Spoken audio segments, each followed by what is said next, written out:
ನಮಸ್ಕಾರ ಸ್ನೇಹಿತರೆ, welcome back to my channel. ಈ ಕೊನೆಗೂ ಕೂಡ ಗೃಹಲಕ್ಷ್ಮಿ 16 ಮತ್ತು 17ನೇ ಕಂತಿನ ಬಗ್ಗೆ ಕೂಡ ಸ್ವತಃ ಸಚಿವೆ ಲಕ್ಷ್ಮೀ ಹೆಬ್ಬಾಳ್ಕರ್ ಮೇಡಮ್ ಕಡೆಯಿಂದ ಒಂದು ಸ್ಪಷ್ಟನೆ ಸಿಕ್ಕಿದೆ. ಎಲ್ಲ ಮಹಿಳೆಯರಿಗೂ ಕೂಡ ಇದು ಭರ್ಜರಿ ಗುಡ್ ನ್ಯೂಸ್ ಅಂತಲೇ ಹೇಳ್ಬೋದು. ನಾವು ಪ್ರತಿ ಬಾರಿನೂ ಕೂಡ ಮೊದಲನೇ ಎಲ್ಲ ಬೇರೆ ಬೇರೆ ಚಾನಲ್ಗಿಂತ ಫಸ್ಟು ನಾವು ಅಪ್ಡೇಟನ್ನು ಕೊಡ್ತೀವಿ.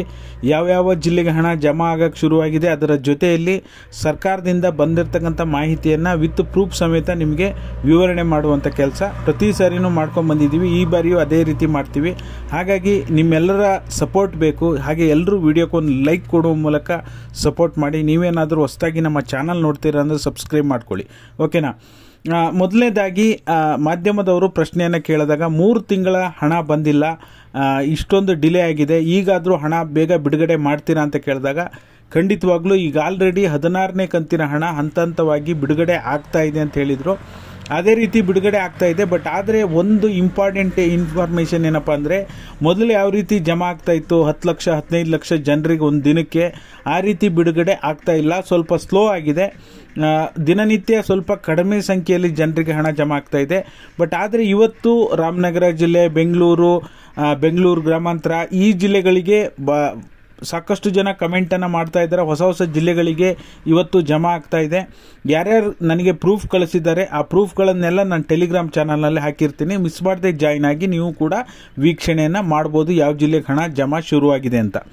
ಆಮೇಲೆ ಇಂಪಾರ್ಟೆಂಟ್ ಆಗಿ ಲಕ್ಷ್ಮೀ ಹೆಬ್ಬಾಳ್ಕರ್ ಮೇಡಮ್ ಏನು ಹೇಳಿದ್ದಾರೆ ಅಂದರೆ, ಈಗ 16ನೇ ಕಂತು ಬಿಡುಗಡೆ ಮಾಡಿದ್ದೇವೆ, ಎಲ್ಲ ಜಿಲ್ಲೆಗೂ ಜಮಾ ಆಗಕ್ಕೆ ಶುರುವಾಗಿದೆ, ಎಲ್ಲ ಜಿಲ್ಲೆಗೂ ನಾವು ಆಲ್ರೆಡಿ ಬಿಡುಗಡೆ ಮಾಡಿದ್ದೇವೆ ಅಂತ ಹೇಳಿದ್ದಾರೆ. ಮಹಿಳಾ ಮತ್ತು ಮಕ್ಕಳ ಅಭಿವೃದ್ಧಿ ಇಲಾಖೆಯಿಂದ ನೇರವಾಗಿ ಫಲಾನುಭವಿಗಳ ಖಾತೆಗೆ ಹಣ ಜಮಾ ಆಗಲಿಕ್ಕೆ ಶುರುವಾಗಿದೆ ಅಂತ ಹೇಳಿದ್ದಾರೆ. ಅದೇ ರೀತಿ ಶುರುವಾಗಿದೆ. ಬಟ್ ಆದರೆ ಅವ್ರು ಹೇಳಿರೋವಂಥ ಮಟ್ಟಕ್ಕೆ ಫಾಸ್ಟಾಗಿ ಜಮಾ ಆಗ್ತಾ ಇಲ್ಲ, ಸ್ಲೋ ಆಗ್ತಾ ಇದೆ. 17ನೇ ಕಂತಿನ ಹಣದ ಬಗ್ಗೆನೂ ಕೂಡ ಅವರು ಸ್ಪಷ್ಟನೆಯನ್ನು ಕೊಡ್ತಾರೆ. 17ನೇ ಕಂತಿನ ಹಣ ಬಿಲ್ಲಿಂಗ್ ಈಗ ಆಲ್ರೆಡಿ ನಾವು ರೆಡಿ ಆಗಿದೆ, ಬಿಲ್ ಆಲ್ರೆಡಿ ಪ್ರಿಪೇರ್ ಆಗಿದೆ. ಇನ್ನೇನು 17ನೇ ಕಂತನ್ನು ಕೂಡ ಪುಷ್ ಟು DBT ಮಾಡುವ ಹಂತಕ್ಕೆ ಇನ್ನೇನು ಬರುತ್ತೆ ಅಂತ ಹೇಳಿ ಮಾಹಿತಿಯನ್ನು ಕೊಟ್ಟಿದ್ದಾರೆ. ಖಂಡಿತವಾಗಲೂ ಇದು ಒಳ್ಳೆ ಬೆಳವಣಿಗೆ ಅಂತ ಹೇಳ್ಬೋದು.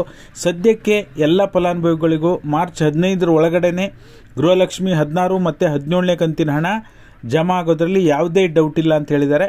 ಆಮೇಲೆ ಗೃಹಲಕ್ಷ್ಮಿ ಹಣ ಯಾಕಿಷ್ಟು ಡಿಲೇ ಆಗಿದೆ ಅಂದಾಗ, ನಾನೇ ಮುಂದೆ ನಿಂತು ಪ್ರೋಸೆಸ್ ಮಾಡ್ತಾ ಇದ್ದೆ, ಹಾಗಾಗಿ ಬೇಗ ಆಗ್ತಾ ಇತ್ತು ಪ್ರತಿ ತಿಂಗಳು. ಬಟ್ ಕಂಪ್ಯಾರಿಟಿವ್ಲಿ ಈ ಸರಿ ಸ್ವಲ್ಪ ಲೇಟ್ ಆಗಿದೆ. ಈಗ ಅದನ್ನ ಆಲ್ರೆಡಿ ಪ್ರೋಸೆಸ್ ಮಾಡೋಕ್ಕೆ ಹೇಳಿದ್ದೀನಿ. ಯಾವುದೇ ಚುನಾವಣೆ ಬಂದ ಸಮಯದಲ್ಲಿ ಮಾತ್ರ ಹಣ ಬಿಡುಗಡೆ ಮಾಡೋದಲ್ಲ. ನಾವು ಆ ಎಲೆಕ್ಷನ್ಗೋಸ್ಕರ ನಾವೇನಾದರೂ ಗೃಹಲಕ್ಷ್ಮಿ ಅಥವಾ 5 ಗ್ಯಾರಂಟಿಗಳನ್ನು ಮಾಡಿದರೆ ಎಲೆಕ್ಷನ್ ಮುಗಿದ ಮೇಲೆ ಅದನ್ನು ನಿಲ್ಲಿಸ್ಬೋದಾಗಿತ್ತು. ಆ ರೀತಿ ಮಾಡ್ತಾ ಇಲ್ಲ. ಆಮೇಲೆ ಯಾವುದೇ ರೀತಿ ಪರಿಷ್ಕರಣೆ ಕೂಡ ಆಗಲ್ಲ. ಅದೇ ರೀತಿ ಸಿಸ್ಟಮ್ ಮುಂದುವರಿಯುತ್ತೆ. ಎಲ್ಲರ ಖಾತೆಗೂ ಕೂಡ ಹಣ ಬಿಡುಗಡೆ ಆಗುತ್ತೆ. ಹಾಗಾಗಿ ಯಾರೂ ಕೂಡ ಗೊಂದಲಕ್ಕೀಡಾಗಬೇಡಿ. ಯಾವುದೇ ಹೊಸ ರೂಲ್ಸ್ಗಳು ಕೂಡ ಇಲ್ಲ, ಯಾವುದೇ ಪರಿಷ್ಕರಣೆ ಕೂಡ ಇಲ್ಲ ಅಂಥೇಳಿ ಸಚಿವೆ ಲಕ್ಷ್ಮೀ ಹೆಬ್ಬಾಳ್ಕರ್ ಮೇಡಮ್ 5 ವರ್ಷಗಳ ಕಾಲನೂ ಇದೇ ರೀತಿ ಕೊಡ್ತೀವಿ, ಯಾವುದೇ ರೀತಿ ತೊಂದರೆ ಇಲ್ಲ ಅಂಥೇಳಿ ಮಾಹಿತಿಯನ್ನು ಕೊಟ್ಟಿದ್ದಾರೆ. ನಾನೇನೀಗ ಅವ್ರು ಏನು ಹೇಳಿರೋದ್ರ ಬಗ್ಗೆ ಸ್ಪಷ್ಟನೆಯನ್ನು ಕೊಟ್ಟಿದ್ದೇನೆ. ಆ ಪ್ರೂಫನ್ನು ಟೆಲಿಗ್ರಾಮ್ ಮತ್ತು ವಾಟ್ಸಪ್ ಚಾನಲ್ನಲ್ಲಿ ಹಾಕಿರ್ತೀನಿ. ಅವೆರಡು ಟೆಲಿಗ್ರಾಮ್ ಮತ್ತು ವಾಟ್ಸಪ್ ಚಾನಲ್ನ ಲಿಂಕು ಇದೇ ವಿಡಿಯೋದ ಡಿಸ್ಕ್ರಿಪ್ಷನ್ ಬಾಕ್ಸಲ್ಲಿದೆ. ಚೆಕ್ಔಟ್ ಮಾಡಿ, ಲಿಂಕ್ಗೆ ಕ್ಲಿಕ್ ಮಾಡಿ ಜಾಯ್ನ್ ಆಗಿ. ವಿಡಿಯೋ ನೋಡಿದ್ದಕ್ಕಾಗಿ ಧನ್ಯವಾದಗಳು. Thank you so much for watching.